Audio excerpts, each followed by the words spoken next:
Waste Bengal में चुनाव का दौर चल रहा है और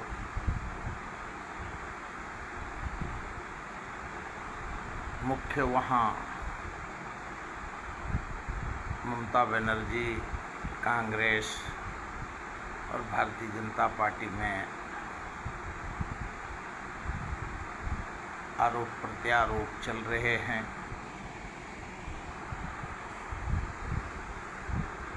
और जो आरोप ममता बनर्जी ने लगाया है कि ट्रेन में भर के जो गुजरात में और दूसरे राज्य में बंगाली हैं उनको भारतीय जनता पार्टी ला रहा है। और ये इलेक्शन जो कांग्रेस का स्पोक्स पर्सन हो, कांग्रेस के नेता हो और ममता बनर्जी की ये संजय सिंह हो आम आदमी पार्टी का, कि ये इलेक्शन भारतीय जनता पार्टी और तृणमूल कांग्रेस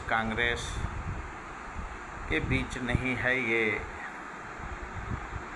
इलेक्शन कमीशन और विरोधी पक्ष के बीच में इलेक्शन है। और Gyanesh Gupta compromised election commission है, उसके खिलाफ में नो कॉन्फिडेंस मोशन लाने का लोकसभा में,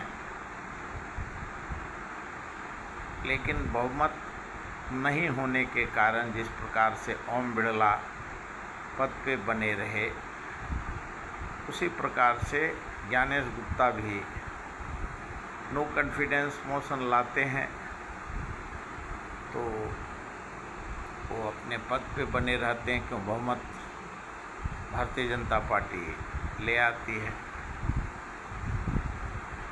और हर राज्य से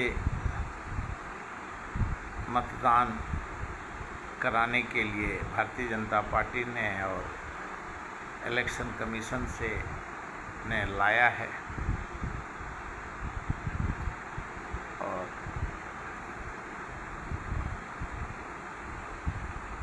जिस प्रकार से बिहार में सारे इलेक्शन कमीशन का जो एक्ट है उसको ही वायलेट करके फिर बिहार में जिताया, जो आरोप लगाते हैं विरोधी पक्ष। और अभी कांग्रेस के जनरल सेक्रेटरी ने कहा है कि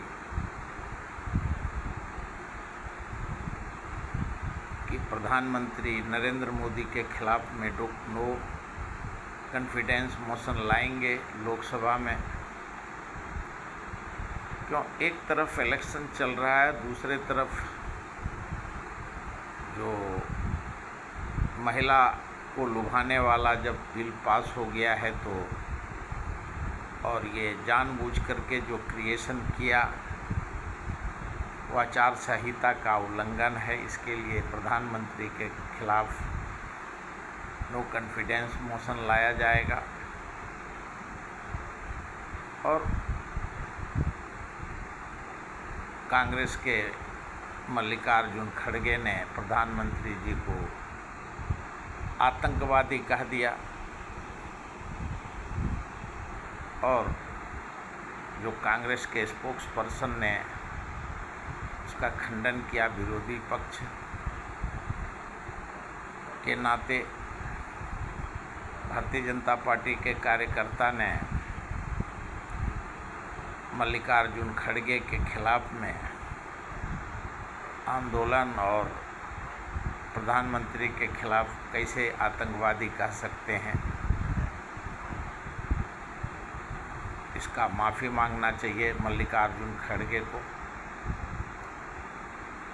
और कांग्रेस ने साफ कहा कि ये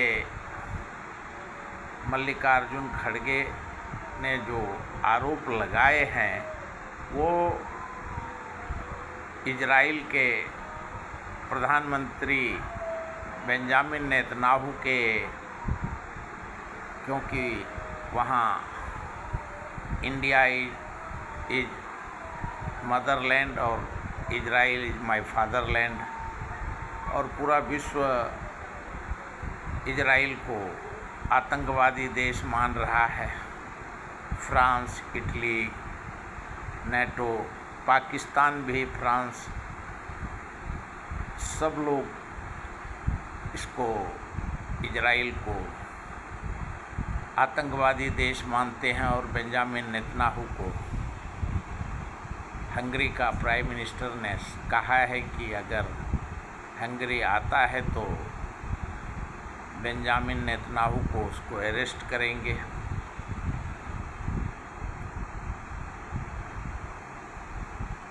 और प्रधानमंत्री जी का एक वायरल हो रहा है कि वो वेस्ट बंगाल का झाल मुढ़ी खाने के लिए वो एक दुकान पे गए, जो बाद में पता चला है कि तृणमूल कांग्रेस और सभी ने पता लगाने के बाद कि वो झाल मुढ़ी बेचने वाला कमांडो है, प्रधानमंत्री के कमांडो रहा है और वही झाल मुढ़ी का दुकान बना के दे रहा है। और हर प्रकार से सत्ता पक्ष और विपक्ष में नोक झोंक चल रहे हैं और इलेक्शन के वजह से गहमागहमी है। भारत में जो संकट एलपीजी को लेकर के है, ईरान और अमेरिका के बीच में जो समझौता होना था इस्लामाबाद में, वो समझौता वार्ता सेकेंड टर्म का टेबल टॉक नहीं हुआ, क्योंकि ईरान ने कहा कि हम समझौता के टेबल पे नहीं बैठेंगे। और मंगलवार को ही सीज फायर का मियाद ख़त्म हो रहा था और जेडी वेंस इस्लामाबाद जाने वाले थे, लेकिन वो गए नहीं, क्योंकि ईरान के प्रतिनिधिमंडल अमेरिका के प्रतिनिधिमंडल इस्लामाबाद नहीं गए। और दोनों को एक दूसरे पे जब विश्वास ही नहीं है, ईरान का कहना है कि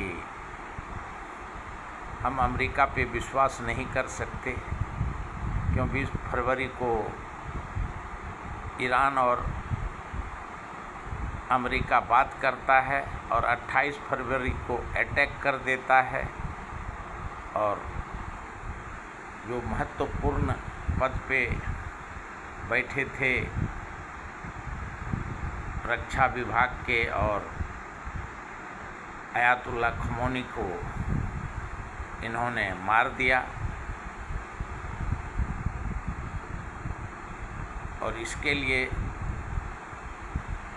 अमेरिका के ऊपर विश्वास करना संभव नहीं है, और इसके लिए जो नाकेबंदी करके रखा है, ईरान के जहाज़ के ऊपर अटैक कर रहा है अमेरिका का,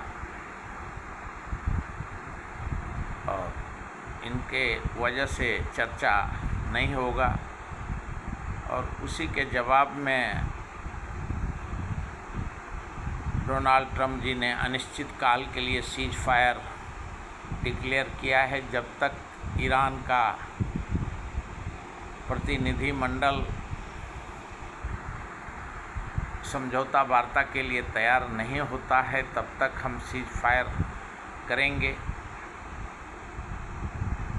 और इन्होंने जो सीज फायर का, और जो जानकार बता रहे हैं कि अमेरिका और इजराइल जो अपने कोई बड़ा हमला ईरान के ऊपर करने वाला है, इसके लिए वो वक्त का इंतज़ार में है। और ईरान का IRGC गार्ड भी क्यों ईरान के जहाज़ पे अमेरिका अटैक कर रहा है, और इसके लिए अमेरिका और इजराइल पे विश्वास करना ईरान कभी विश्वास नहीं करेगा। और ईरान युद्ध के लिए तैयारी रहेगा। क्यों चाइना भी, क्यों इस दरमियान में चाइना का व्यापार और उसका GDP इस वैश्विक युद्ध में बढ़ा है, और चाइना का है कि ईरान और अमेरिका का इजराइल का युद्ध के वक्त क्यों सारे व्यापार उनके हॉर्मुज स्ट्रेट से कभी उनका तेल गैस का टैंकर रुका नहीं, और इसके वजह से उनका GDP में वृद्धि हुआ है। और अमेरिका के नाकेबंदी के वजह से चाइना खुल के समर्थन देने का बात कर रहा है ईरान के साथ। और नेटो, फ्रांस,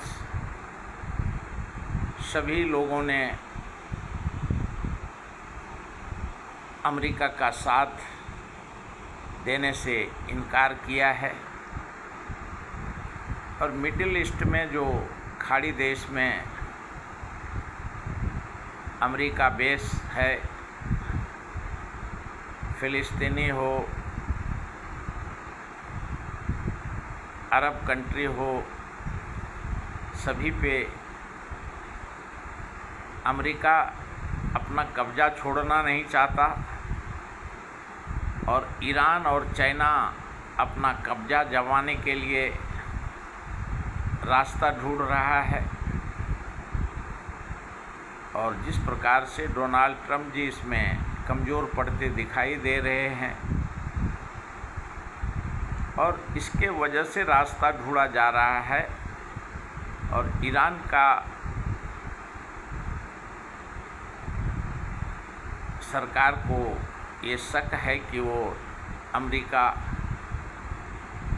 एक तरफ सीज फायर का घोषणा करता है, दूसरे तरफ वो कभी भी अटैक कर सकता है। इसकी तैयारी में IRGC के गार्ड हैं।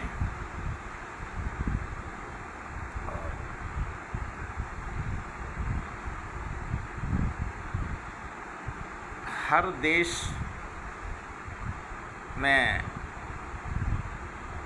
ईरान में महंगाई से, इन्फ्लेशन रेट के वजह से वहाँ का जनता त्रस्त है। लेबनान हिजबुल्लाह का सीज फायर है, लेकिन अटैक जारी है, और अमेरिका में उसका समझौता होने का दोनों पक्ष, इजराइल, हिजबुल्लाह, लेबनान का प्रतिनिधिमंडल अमेरिका जाने वाले हैं समझौता वार्ता के लिए। क्यों हर देश अमेरिका से त्रस्त है,